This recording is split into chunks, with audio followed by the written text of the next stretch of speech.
Hey everybody, I'm here with Christina Karvounis and Sara Phillips-Bourass, and we're going to talk a little bit about their recent selection as recipients of the Solomon Curriculum Prize. So, first off, what is the Solomon Prize? The Solomon Prize is a prize given to faculty members at every division who've had the opportunity to develop a curriculum that takes on a global lens or focus. It's from the Institute for Global Learning, which used to be called the GBG, and they give it out every year at their annual conference. And they said they don't usually give prizes to the same school. Since there's 3 levels of prize for the different, lower school, middle school, and upper school, but that the submissions from bowls were so good they made an exception. So exceptional. Yeah. That is fantastic. Well, kudos to you guys. So tell me a little bit, what was the origin? I know these are both projects that you've been working on a long time. What were the origins behind each of your specific projects? Maybe tell us a little bit about what your project was. Okay, so in 2019, just as the curriculum was sort of winding up in the library, I started to examine the ways that storytelling is incorporated in the library. And teaching global perspectives was becoming more and more important as we were embarking on different projects at all the division grade levels. And so I started with this book called Same, Same But Different, because one of the big components at the lower school level is perspective taking and being able to sort of recognize perspectives. And so it was really important to me to give the youngest learner the opportunity to say, oh, I see that, that's the same for me, but it's different somewhere else. So making that sort of connection to students, children, families who live in very vastly different regions in the world, and that naturally extended into Japanese storytelling, which I brought in Kamishibai storytelling, particularly towards the end of the school year when it is Asian American and Pacific Islander Heritage Month. It was a perfect addition, especially in the following year when I was at home teaching remotely during COVID. This was a beautiful sort of opportunity for students because it is a very unique and historic Japanese storytelling style. That's fantastic. So my project, which is for the upper level French classes, started off actually as a field trip that I've been taking for a long time, ever since I came to Bowles in 2017. I started going to Fort Caroline, and that sort of grew year by year into also going to Kingsley Plantation, and I really wanted to create a unit that would trace the life of Anna Kingsley, who is the reason that people are interested in Kingsley Plantation, basically, is that she is originally from Senegal, and since that is in the French-speaking world, I saw an opportunity there to go to Senegal and to create a unit that traced her life story and then brought it into local history and allowed the students to go visit then the places where she lived locally. That's amazing.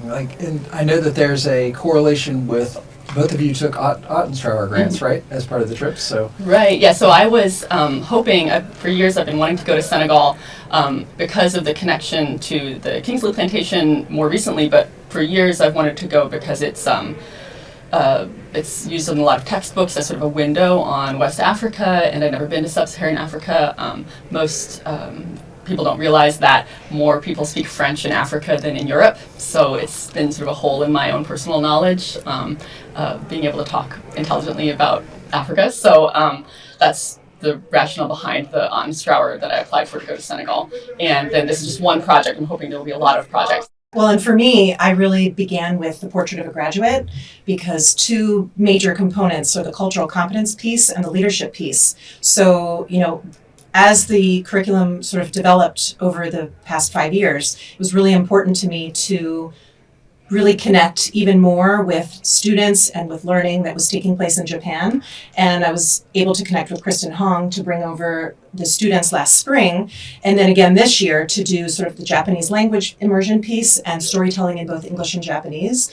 And in writing my grant, it's very important. Global perspective taking is essential for our youngest learners, and connecting them to the opportunities that they will have at middle and high school to be able to engage with the world as a larger place. It was really important to me to do that. And my trip to Japan just exploded my understanding. I was able to meet authors of Kamishibai stories. I was able to meet the publisher of many of the stories that we have. And of course, just be immersed in Japanese language and culture for 2 full weeks. I'm jealous. Both are places that I've never been. I would love to travel. So specifically, how do you tie the Solomon Prize and the OnStar work into your classroom? Maybe just an example of how this impacts the classroom.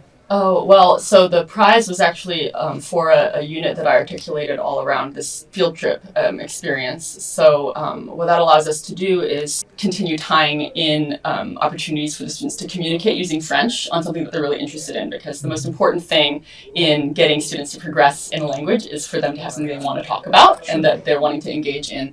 And so having that in-depth dive into local history and connecting it back to Senegal, which we've been doing all year, finding ways to connect our curriculum back to my trip, then that just allows them to retain more cultural information and speak more intelligently about it, on the AP exam or in life, and be able to have more confidence in when they're talking about those topics. Mm-hmm.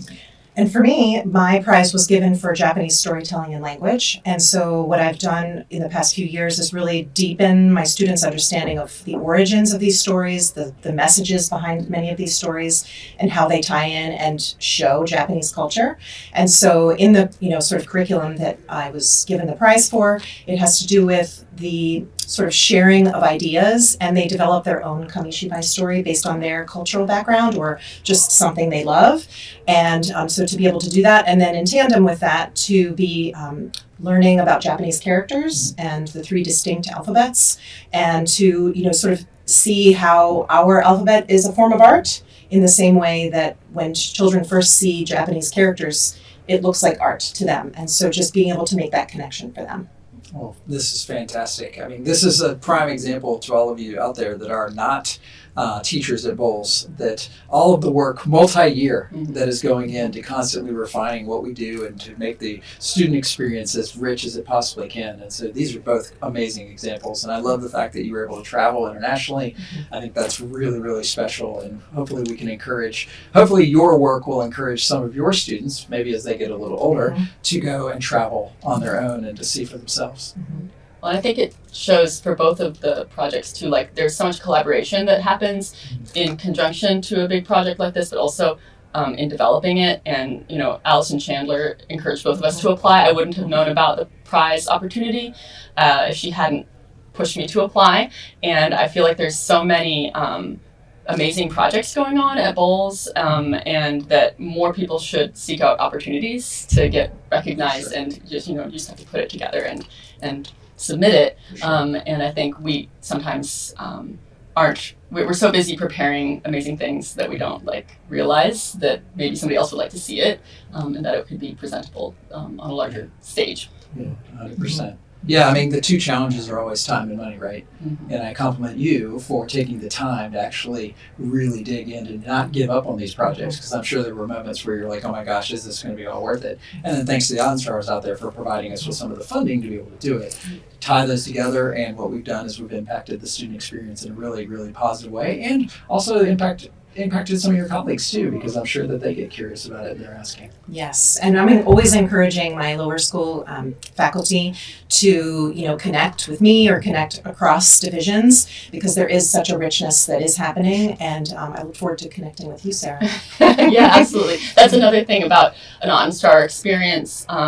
If you have the opportunity to do one, there's so much that I brought back with me from Senegal in terms of materials and connections and ideas, and it is too much for one person to do. It feels like it's going to be enough for me to work on in the next 10 years of my professional life, and it would be wonderful to spread that richness out and also share the load and develop things that are really useful to somebody else out there in the art department or the lower school. And I feel like there's a lot of opportunities there, so please, get in contact with us if you're interested in West Africa or in Japan. That's super cool. Yeah, I mean, it is easy to spend the time in your classroom or in your own little silo, but I think what we're hearing here is, just 2 great examples of the value of going outside and interacting with other people. So thank you for coming in today, and thanks to everybody out there for all that you do.